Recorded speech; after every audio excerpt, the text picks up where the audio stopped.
Hey everybody, this is Paul from Restore Life Ministries. We're back for episode 3 in the Identity series. This one's entitled Foundations, and this is really, we're going to be talking about the foundations of identity, because this is going to be really important, because as we move forward, we're going to be challenged a little bit. So we need to know kind of the core identity pieces, the foundational pieces. You know, it wasn't that long ago when identity was largely bound by family, geographic location, and social status. And those things were pretty inflexible.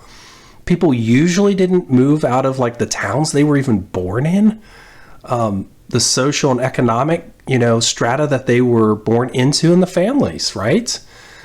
In today's day and age, we are so mobile, transient, and there are pros and cons to both. I'm not saying one good, one bad. I'm not saying that, because obviously if you find yourself in a really bad situation, now you can move out of it a little more easily.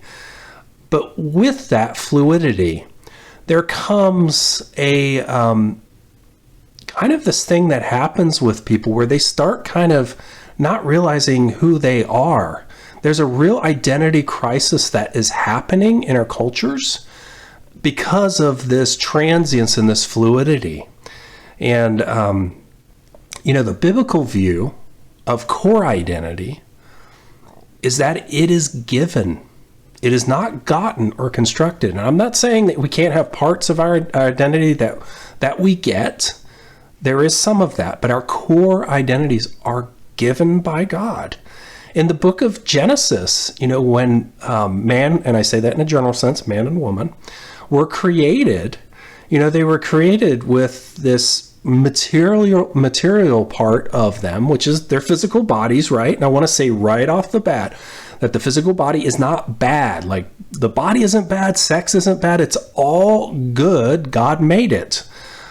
We also have this other part to us, and there's no other way to say this, piece of us, I guess, that is immaterial. Now, there's some theological debate around how many parts there are, the body, soul, and spirit, like 3 parts, or body, soul / spirit, 2 parts. What is important here is that you have a material part that is temporary. And anybody who's gone to a funeral can see this. Like, you go up, if it's open casket, and it's like, okay, there's their body. They're not there. They've left the tent, so to speak, right? Because you also have this immaterial part that is your personality. It contains your will and your emotions, your consciousness, right?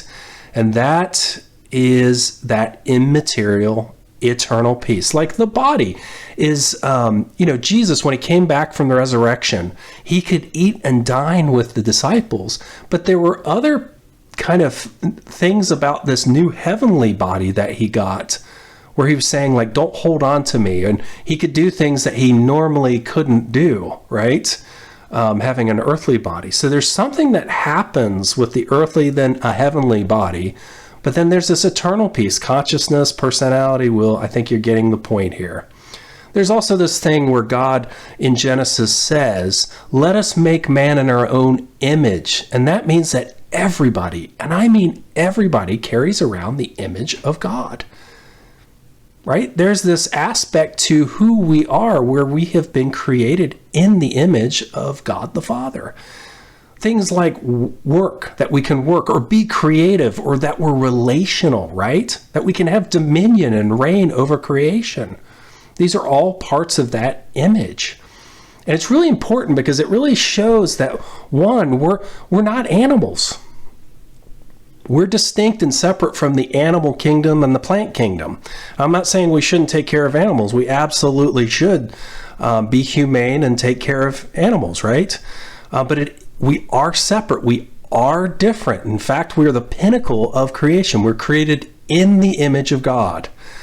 It also means that the world was created for us. We are to have dominion over the world. This means a rightful use of, right? That we would rule, reign, bring dominion over that earth. And there seems to be this like theme, especially in the last couple decades. I don't know if it goes older than that, where like there's these movies that kind of are really saying that it'd be better if humans didn't live in the world. And I completely and utterly disagree with that assumption. The earth was created for us to have dominion over, right? It also shows that we are not God. We are created in the image of God. In Genesis, it says that we are co-rulers with him. It uses that language in the Hebrew, that we co-rule with God in creation, have dominion over and authority. So, the image of God. The other thing is we are made for vertical and horizontal relationship. You know, if you look at the 10 Commandments, I think it's like the first 3 are about this vertical relationship, how this vertical relationship with God works, like the boundaries of it. And also, the rest is about these horizontal relationships, how we're supposed to get along with our fellow man. And what God is saying there is, I created this thing called relationship, and these are kind of the fence posts, and this is not to shackle you. Like, you have great latitude within this framework, but this is how I made it. And if you go outside of those, you can do that, but it's not going to go well for you. So we have these vertical and these horizontal relationships. And, really at the center of that is family. I keep saying this. Family is the blueprint of heaven. It's really the stamp for culture, for life on this planet. But we also have this relationship with creation that doesn't get talked about much in church. I don't know why. But we do. We have this relationship with creation. And I think if anybody goes out to a beautiful place, they immediately recognize there is something about this, right? Excuse me. We also have a relationship with ourselves. And that seems kind of weird to talk about, that we could feel disconnected from ourselves. But there are definitely times in our lives where we can look back and say, I didn't really know myself, or I don't know. I just kind of didn't feel at home in my body. Like I just didn't really know myself very well. You get what I'm saying. We're also called to authority and to reign.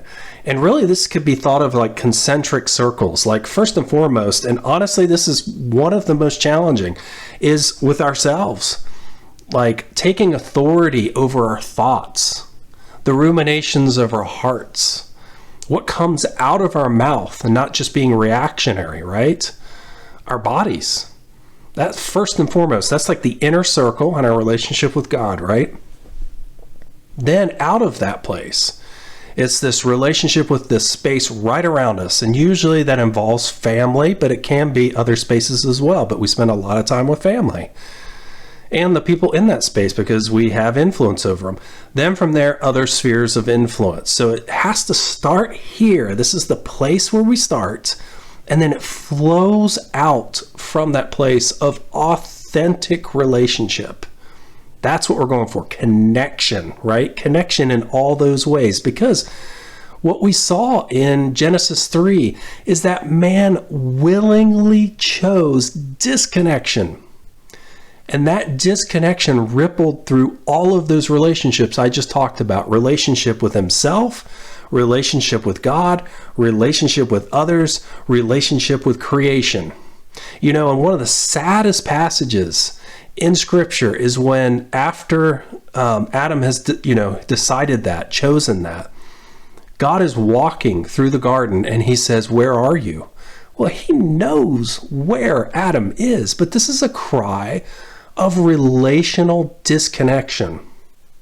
Now we know that's not the end of the story. I don't want to leave you on a low note, but that is what happened. This is the disconnect we find ourselves in.